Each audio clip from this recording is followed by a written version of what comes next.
Daf Yomi, Tractate Bava, page 61b, at the top of the page, with the words Be'agane Da'ara Mikri. It was just finishing the thought, Rabbi Yochanan, the thought that the Gemara pointed out that, according to the one who held that rainwater divides a field, versus the one who says that a water channel divides a field.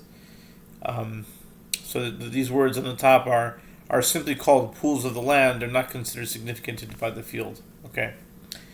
New Mishnah. Hamadlik besoch shelo ad kama tavor hadlika. The Mishnah says, in a case of one who kindles a fire on his own premises, up to what distance may the fire travel within his property for him to still bear liability for damage caused? Rabbi Elazar ben Azariah says, the court views his location where he kindled the fire as if it were in the center of a beit core. Therefore, if the fire spreads and causes damage farther away than half a beit core, the one who kindled the fire is exempt, since he could not anticipate that the fire would spread so far. Rabbi Eliezer says one is liable up to a distance of 16 cubits, like the width of a public thoroughfare. Rabbi Akiva says one is liable up to a distance of 50 cubits. Rabbi Shimon says the verse states the one who kindled the fire shall pay shalem yishalem compensation, Exodus 22:5, to teach that everything is according to the fire. Gemara, Rabbi Shimon appears to hold that there is no maximum distance which would exempt one from liability for the spreading of a fire. The Gemara asks, but isn't Rabbi Shimon of the opinion that there is a maximum limit concerning liability for a fire, beyond which one is exempt? But didn't we learn in the Mishnah in Bava Batra 20b, Bava Batra 20b, a person may not stand an oven inside the house unless there is a height of 4 cubits to the ceiling above it, out of concern that the ceiling might catch fire. Similarly, if he stood it in the attic, he should not do so, unless there is a plaster underneath it, above the ceiling or the floor below, 3 handbreadths in thickness, out of concern that the floor might catch fire. And in the case of a stove, which is smaller and does not reach temperatures as high as those of an oven, a thickness of 1 handbreadth is sufficient. And even though he may place his oven or stove in this manner, if the fire from the oven or stove causes damage, he must pay for what it damaged.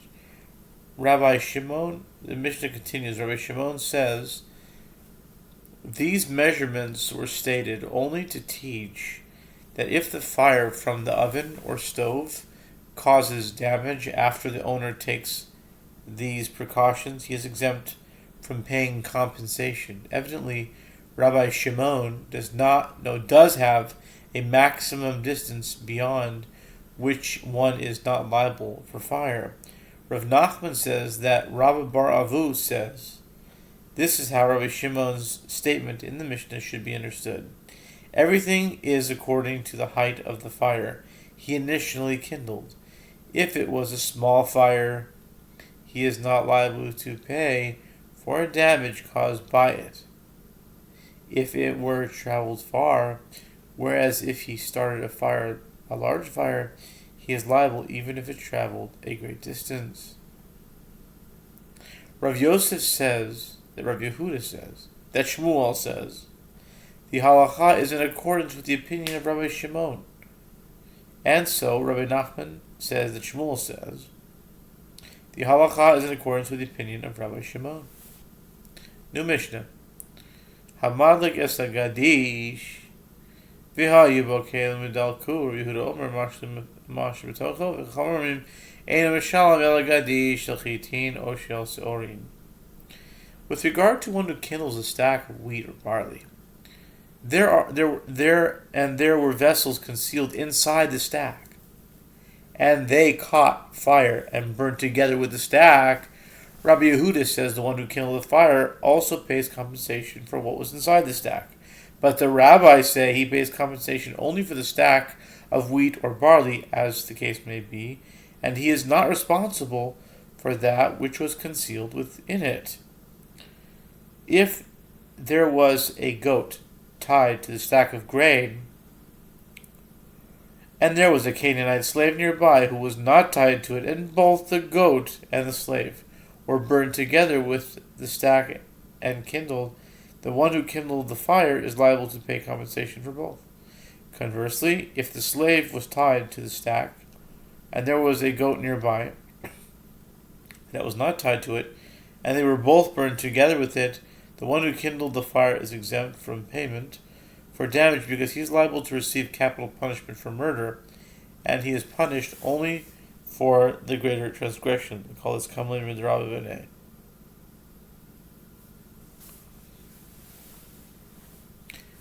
And the rabbis who disagree with Rabbi Yehuda